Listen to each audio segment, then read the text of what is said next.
मेरे साथ NL interview में बात करने के लिए आज संभल लोकसभा सीट से सांसद जियाउर रहमान बर्क साहब हैं। पुलिस प्रशासन की इन लोगों की नीयत पहले दिन ही साफ नहीं थी, लेकिन मैंने वहाँ रह करके सिचुएशन को ख़राब होने नहीं दिया, संभाला स्थिति को। लेकिन जिस दिन मैं मौजूद नहीं था उस दिन ये लोग अपनी साजिश में कामयाब हो गए और इन लोगों ने हमारे संभल की हंसते हुए हमारे संभल को इन्होंने जो है आग में झोंक दिया। तो पहला सर्वे जिस दिन हुआ था आप उस दिन मौजूद थे, उस दिन सर्वे में क्या हुआ? क्या उस दिन वो सर्वे कंप्लीट हो गया था? सर्वे कंप्लीट हो गया था और हमने खुद पूछा है, मैं खुद इसके डीएमएसपी गवाह हैं, वो अपनी बात से मुकर जाएं तो मैं नहीं कह सकता। आप जामा मस्जिद पर नमाज अदा करने के बाद आपने एक भीड़ एकत्रित की और वहाँ पर भड़काऊ भाषण दिए। ये प्रकार से माहौल फिर से खराब करने का प्रयास कर रहे हैं और गलत तरीके से जो लोग सुकून के साथ में रह रहे थे, जैसे मेरी जानकारी में आया, जबरदस्ती उनके ऊपर तमंचे रख करके, स्मैक रख करके उन लोगों को फांसा जा रहा है। पुलिस ने बताया कि वहाँ जो कारतूस के कुछ खोखे मिले हैं वो अमेरिका और पाकिस्तान में निर्मित जो कारतूस हैं उसका उनको खोखे मिले वहाँ पर। अभी सिर्फ और सिर्फ जो यकीन कायम है वो सिर्फ न्यायालयों पर है। इसके अलावा हमें पुलिस प्रशासन शासन से किसी प्रकार की इंसाफ की उम्मीद नहीं। बहुत सारे लोगों ने मुझसे बात कही कि अगर आज बर्क साहब होते तो शायद ये दिन नहीं देखना पड़ता संभल को। इस घटना के अंदर जो है हमें अफसोस है कि लोगों के साथ जुल्म हुआ है, ज्यादती हुई है और उन लोगों की 5 लोगों की जानें ली गई हैं। तो हमने मांग की थी कि इसमें एक तो सदन में चर्चा कराएं जिससे कि पूरा सदन और पूरा देश जान सके किस प्रकार से इस घटना को अंजाम दिया गया। नमस्कार, मेरा नाम अवधेश है और मेरे साथ एनएल इंटरव्यू में बात करने के लिए आज संभल लोकसभा सीट से सांसद जियाउर रहमान बर्क साहब हैं। जियाउर रहमान क्या छोटा सा परिचय मैं दे दूं अगर, तो शफीकुल रहमान बर्क जो वहाँ से पहले कई बार के सांसद रहे हैं, उनके पोते हैं।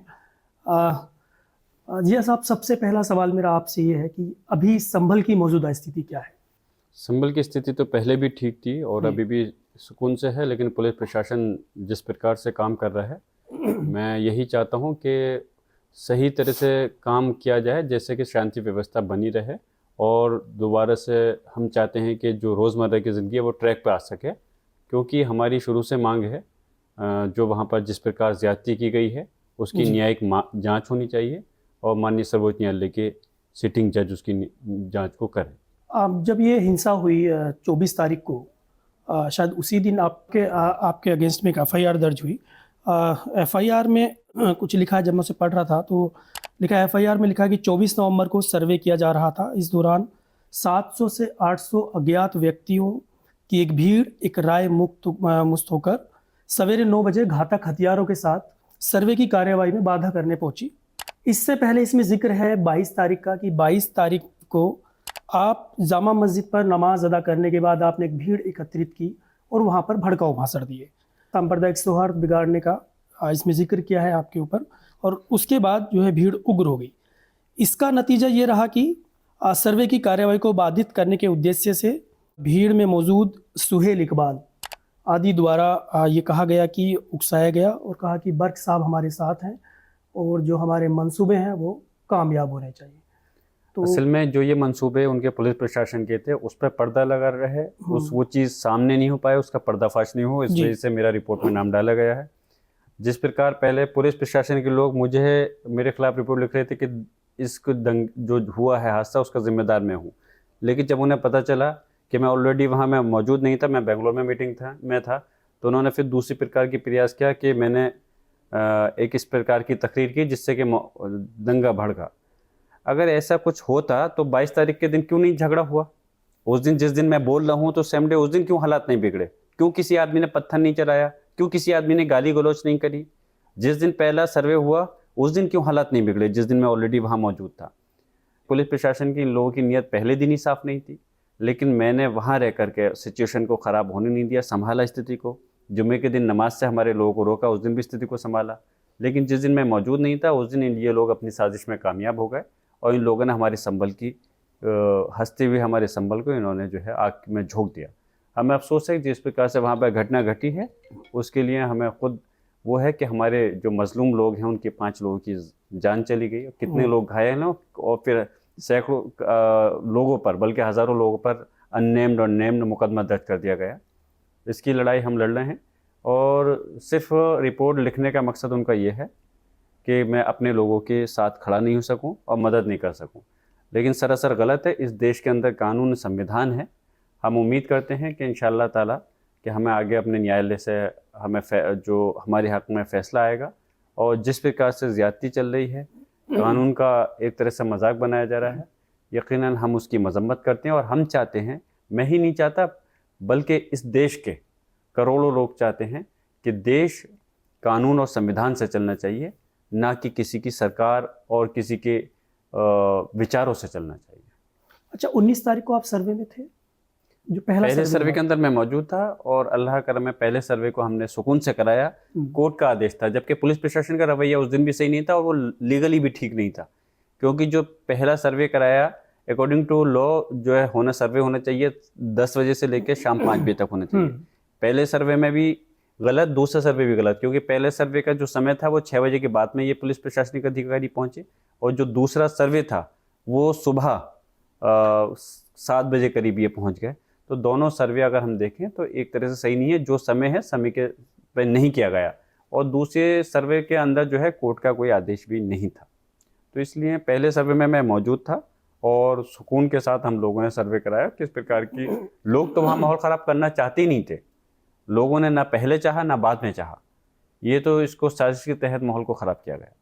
तो पहला सर्वे जिस दिन हुआ था, आप उस दिन मौजूद थे, उस दिन सर्वे में क्या हुआ? क्या उस दिन वो सर्वे कंप्लीट हो गया था या ये बताया गया कि अनकम्प्लीट है? सर्वे कंप्लीट हो गया था और हमने खुद पूछा है, मैं खुद इसके डीएमएसपी गवाह हैं, वो अपनी बात से मुकर जाएं तो मैं नहीं कह सकता, लेकिन मैंने खुद वहाँ पर देखा कि मालूम किया कि आपका सर्वे कंप्लीट हो गया। तो उन लोगों ने कुछ आपत्ति जताई थी कि 2-4 लोग कुछ एक्स्ट्रा थे तो बोले इनको बाहर कर दो। हमने उनसे को भी बाहर लोगों को कर दिया मस्जिद के, फिर सुकून से सर्वे कराया। फिर बाद में जब पूछा सर्वे हो गया तो उन्होंने कहा भी एक जगह रह गई ऊपर की सर्वे भी कराने के बाद में उन्होंने बताया कि हमारा सर्वे कंप्लीट हो गया, अब सिर्फ हमें रिपोर्ट देनी है। डीएमएसपी की मौजूदगी में मैंने खुद कहा कि अब फिर ऐसा नहीं हो कि कल को कोई आपका हो के रह गया, कुछ अगर रह गया तो अभी कर लेना, लेकिन उन्होंने अधिकारियों की मौजूदगी में कहा कि हमारा सर्वे मुकम्मल हो गया, अब सिर्फ हम अपनी रिपोर्ट जमा करेंगे। तो सवाल ये उठता है, जब एक सर्वे मुकम्मल हो गया था, आपको रिपोर्ट जमा करनी थी, तो दूसरा सर्वे क्यों कराया गया जिसकी कोई आवश्यकता नहीं थी? दूसरे सर्वे की जानकारी आपको थी? दूसरे सर्वे की जानकारी मुझे नहीं थी, क्योंकि मैं 23 तारीख में संभल से निकल गया था और मुझे जाना था Bangalore all India Muslim personal law board की बैठक अटेंड करने के लिए। तो मैं 23 में दिल्ली आया और दिल्ली से फिर बेंगलोर चला गया। 23 की रात को मुझे पता चला कि ये लोग ऐसे ऐसे उसके लिए आना चाह रहे हैं। तो और इन लोगों ने बात की। फिर 24 की सुबह जब मैं मीटिंग में था वहाँ पे, तब मुझे मालूम चला इस प्रकार की घटना अंजाम दी थी। तो फिर मैं मीटिंग छोड़ करके वहाँ से तुरंत दिल्ली के लिए रवाना हुआ। इस मामले में काफ़ी बड़ी ये हिंसा हुई, सुर्खियों में रहा काफ़ी संभल, अभी भी है। अखिलेश यादव काफ़ी सक्रिय रहे। आपकी उनसे क्या बातचीत हुई या राहुल गांधी से कोई बातचीत हुई? क्योंकि समाजवादी पार्टी के कुछ नेता वहाँ जाना चाहते थे, उनको रोक दिया गया, फिर अखिलेश और प्रियंका को भी रोका गया। जो घटना की सही बात थी वो मैंने अपने हमारे नेता माननीय अखिलेश यादव जी को बताया और उनसे इस चीज़ के लिए सहयोग के लिए कहा। उन्होंने पूरा सहयोग भी दिया मुझे और पूरी प्रकार हमने और पूरी पार्टी ने हमने लड़ाई लड़ी संसद के अंदर, और अभी आगे भी हम लड़ रहे हैं कि जिससे कि वहाँ के लोगों को इंसाफ मिल सके। हम चाहते हैं कि देश का कानून सबके लिए होना चाहिए, ऐसा नहीं सिर्फ गरीब जनता के लिए होना चाहिए। जिसका फ़ायदा अधिकारी उठाते हैं उनके ऊपर किसी प्रकार की कोई वो नहीं होती, क्योंकि उनको संरक्षण प्राप्त है। लेकिन ये चीज़ तरीका गलत है। सरकार बदलती रहती हैं, इस प्रकार संरक्षण प्राप्त होकर के अगर आप किसी एक उसको टारगेट कर रहे हो तो ये हमारे संविधान के खिलाफ है। हम कभी नहीं चाहते कि ये देश के अंदर कानून या संविधान के खिलाफ कोई बात हो। हम चाहते हैं ये देश संविधान के जरिए चलना चाहिए। 9 तारीख यानी कल रात को संभल में, जहां आपका घर है संभल में, उसके आसपास करीब 13 घरों में दबिश कर दी गई है। वहाँ से कुछ स्मैक उन्होंने बरामद की है, 315 बोर के कट्टे बरामद किए हैं और रात भर जो है वहाँ दबिश दी गई। तो आपको क्या लगता है ये पुलिस जो कार्रवाई कर रही है वो कुछ कार्रवाई नहीं? मैं आपका क्वेश्चन बीच में रोकते कह रहा हूँ, ये प्रकार से माहौल फिर से खराब करने का प्रयास कर रहे हैं और गलत तरीके से जो लोग सुकून के साथ में रह रहे थे, जैसे मेरी जानकारी में आया, जबरदस्ती उनके ऊपर तमंचे रख करके, स्मैक रख करके उन लोगों को फांसा जा रहा है।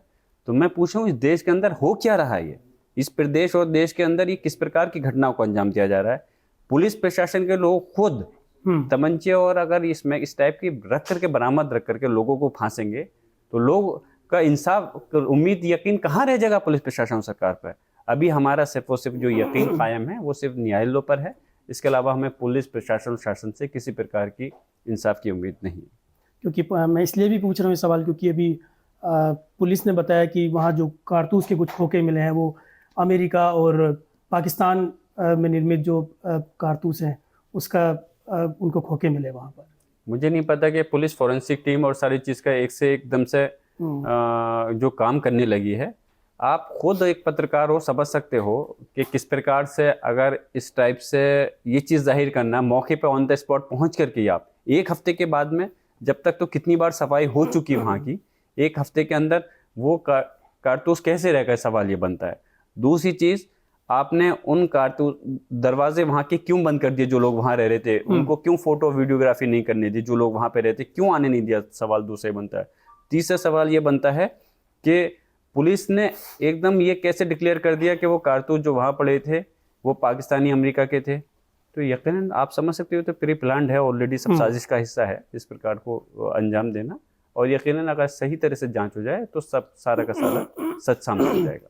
जून में एक सड़क हादसा हुआ था मेरे ख्याल में 24 जून को। उस मामले में एक FIR भी दर्ज हुई थी जिसमें कहा गया कि उस गाड़ी पे ब्लैक कलर की स्कॉर्पियो थी, उस पर सांसद लिखा हुआ था।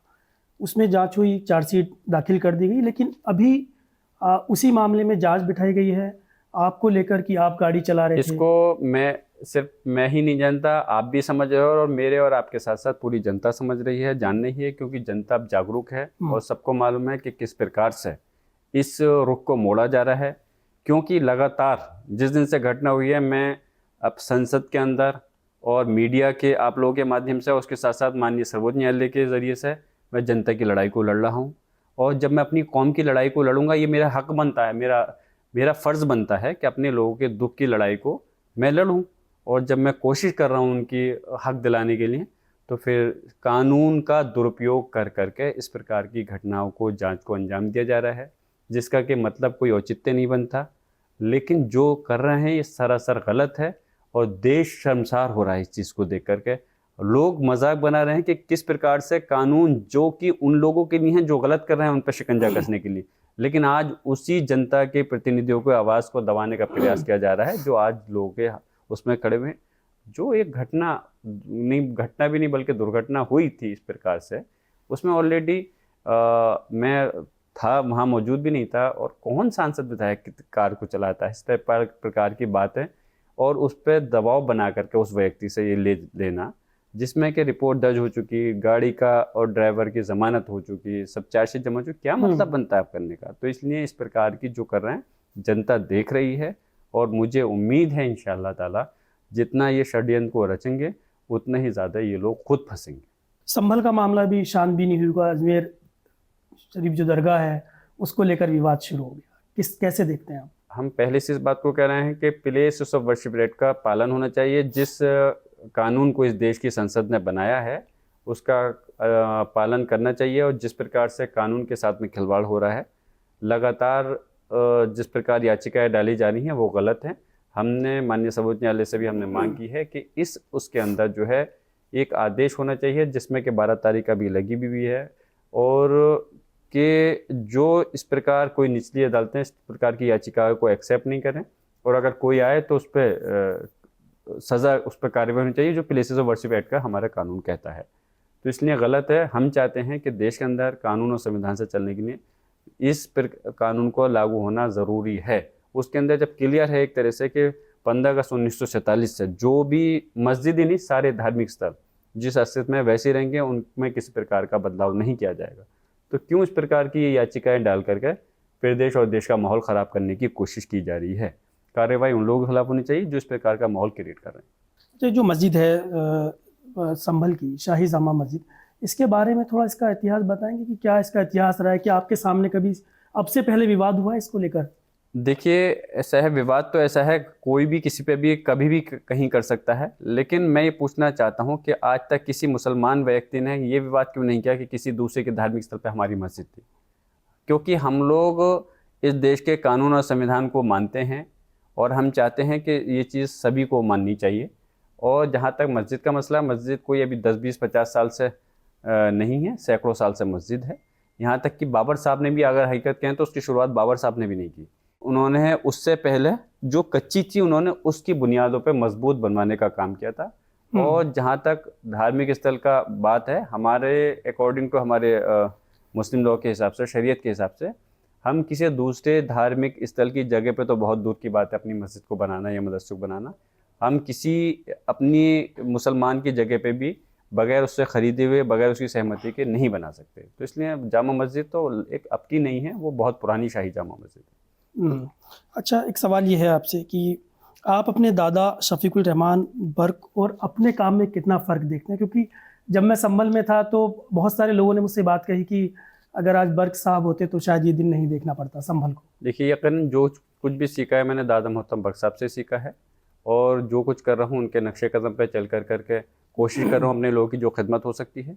दादाजी मेरे एक बहुत कौम के रहनुमा, एक लीडर, बहुत सीनियर थे, और लोग जो है इस प्रकार की हिम्मत और टारगेट पहले भी करना चाहते थे मस्जिद को, लेकिन उनका एक अल्लाह करम में भरम था जिसके लोगों को इस चीज़ को अंजाम देना करने की हिम्मत नहीं कर पाते थे इस प्रकार की घटनाओं को अंजाम देने के लिए।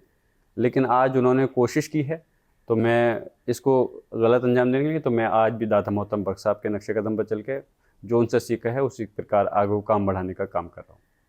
संभल कब जाएंगे? संभल इंशाल्लाह जल्दी जाऊँगा मैं। अभी तो फिलहाल इन्होंने रोक रखा था, अब जल्दी जाऊँगा। जो अध्यक्ष हैं लोकसभा अध्यक्ष ओम बिरला, उनसे शायद आपकी मुलाकात हुई थी, तो क्या आपकी बातचीत हुई उस दौरान?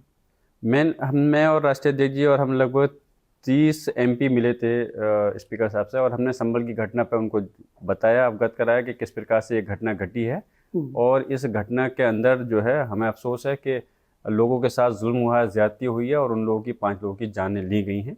तो हमने मांग की थी कि इसमें एक तो सदन में चर्चा कराएं, और सदन में चर्चा कराएं जिससे कि पूरा सदन और पूरा देश जान सके किस प्रकार से इस घटना को अंजाम दिया गया। और हमने उनसे मांग की कि आप भी इसके अंदर इन्वॉल्व होकर के, क्योंकि जिस प्रकार से विशेषाधिकार हनन किया गया है उसमें आप हस्तक्षेप कर करके हम लोगों को इंसाफ दिलाने का काम करें। तो अभी देखिए, उन्होंने हमको भरोसा तो दिया है, अभी हम देख रहे हैं कि वो कब तक उनकी जो भरोसा है वो कब तक पूरा हो पाए। तो हमारे साथ बर्क साहब थे। संभल जो इस समय चर्चा का विषय बना हुआ है, उसको लेकर तमाम हमारे सवाल थे, हमने इनसे सभी सवालों का जवाब लगभग लिया। बहुत शुक्रिया।